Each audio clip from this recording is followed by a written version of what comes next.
Alors, qui est la target audience, c'est-à-dire la cible, l'auditoire cible de Cobit? Eh bien, c'est très simple. Pour Cobit, ce sont les parties prenantes liées à ce Cobit. Les parties prenantes liées à l'informatique, les parties prenantes liées à la gouvernance et au management de l'informatique. Alors, ça va peut-être vous surprendre parce que intuitivement, vous vous dites, ben, pour moi, la gouvernance, le sommet de la gouvernance informatique, c'est le DSI, le CIO, le Chief Information Officer. Eh bien, pas du tout. Le Chief Information Officer est le senior manager de l'informatique. Mais pour Cobit et pour l'ISACA, on verra plus tard qui est l'ISACA, eh bien, il faut considérer que c'est toute l'entreprise qui est intéressée par le système d'information. On ne visualise pas l'informatique au sens technique du terme, c'est-à-dire, voilà, je prends toujours mon exemple, préparer un ordinateur, mettre en place un réseau, installer un ordinateur. Ça, ce sont des tâches au quotidien qui ont bien sûr beaucoup de valeur, beaucoup d'importance. Mais là, on raisonne surtout en termes de système d'information. Comment je tire profit non seulement de la technologie, mais aussi de l'information. Bien sûr, dans le but d'atteindre des objectifs d'entreprise, de gagner des parts de marché, de gagner des clients, de satisfaire les citoyens si on parle d'une administration. Eh bien, ce sont toutes les parties prenantes que vous voyez sur ce tableau. Alors, ce qu'on appelle le board, en français, on pourrait dire les gens dans une entreprise qui sont au conseil d'administration. Voilà. Donc, les gens qui prennent les grandes décisions. Alors, bien sûr, ce ne sera pas des petites décisions au quotidien, mais des grandes orientations. Quand on parle de transformation digitale, il faut savoir vers où on va. Donc il y a des gens qui ont une vision d'entreprise, et cette vision d'entreprise, elle sera fournie par ce qu'on appelle souvent le CEO, donc le Chief Executive Officer, en français par le directeur général, par le PDG, par le président, par des gens qui ont un certain levier dans l'entreprise, une certaine autorité pour prendre des décisions.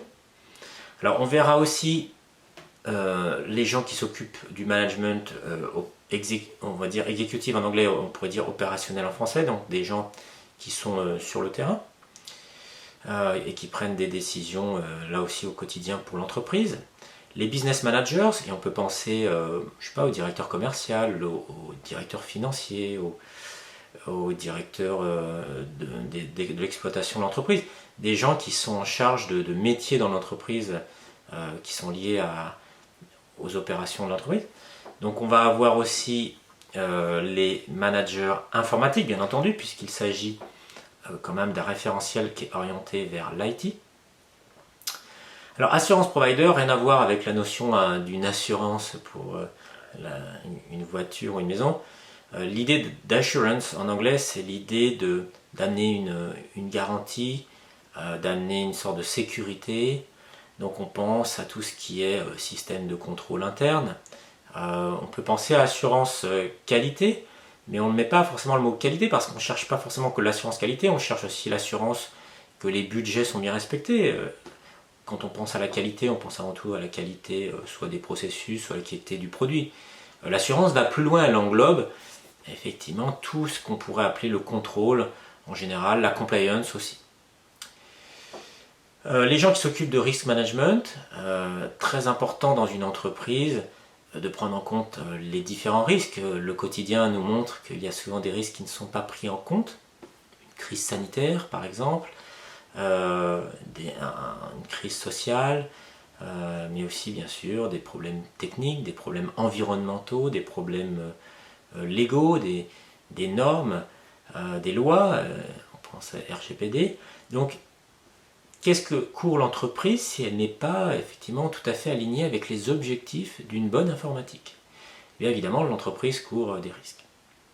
Donc ça, c'est ce qu'on appelle les internal stakeholders, donc les parties prenantes internes. Une partie prenante, c'est quelqu'un qui, quand il tire un profit, qui est intéressé par cette informatique et qui participe aussi à cette informatique. Si on pense aux stakeholders externes, donc parties prenantes externes, eh bien, les régulateurs, en France, il y a par exemple la CNIL qui régule l'informatique, mais on peut avoir d'autres types de régulations. Beaucoup de métiers sont régulés, notamment l'agroalimentaire, le pharmaceutique, les communications, la télévision par exemple, avec le CSA. Donc ce sont des des organisations qui sont, on pourrait dire, étatiques, même si elles ne sont pas forcément gérées directement par l'État, elles peuvent être sous-traitées à des entités, mais c'est quand même, on pourrait dire, étatique. Et un régulateur, c'est pas une chambre des députés, hein. Il ne fait pas des lois, mais il fait des règles.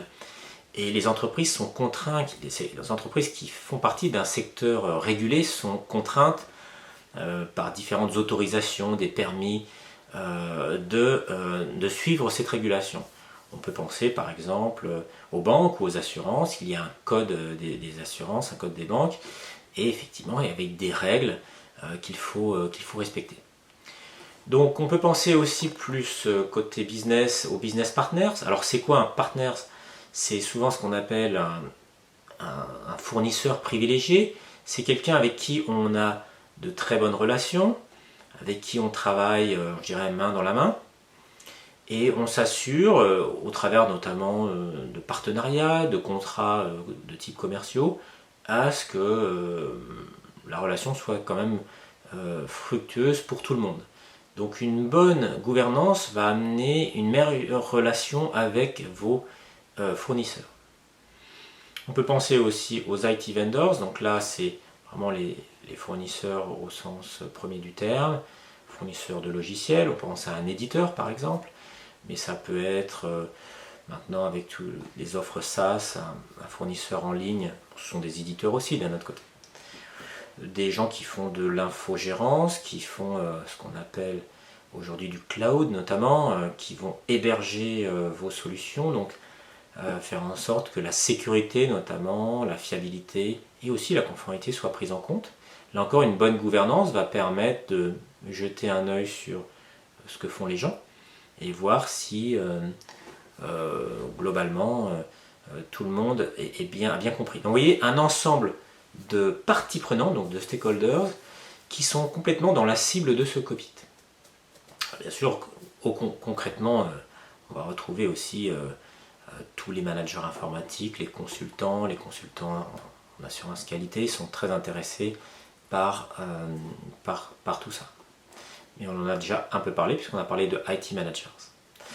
Voilà, donc on peut dire que globalement, toutes les personnes qui gravitent autour d'une informatique sont intéressées par cette gouvernance parce que chacun a des choses à tirer de cette gouvernance. C'est tout pour la Target Audience. A tout de suite!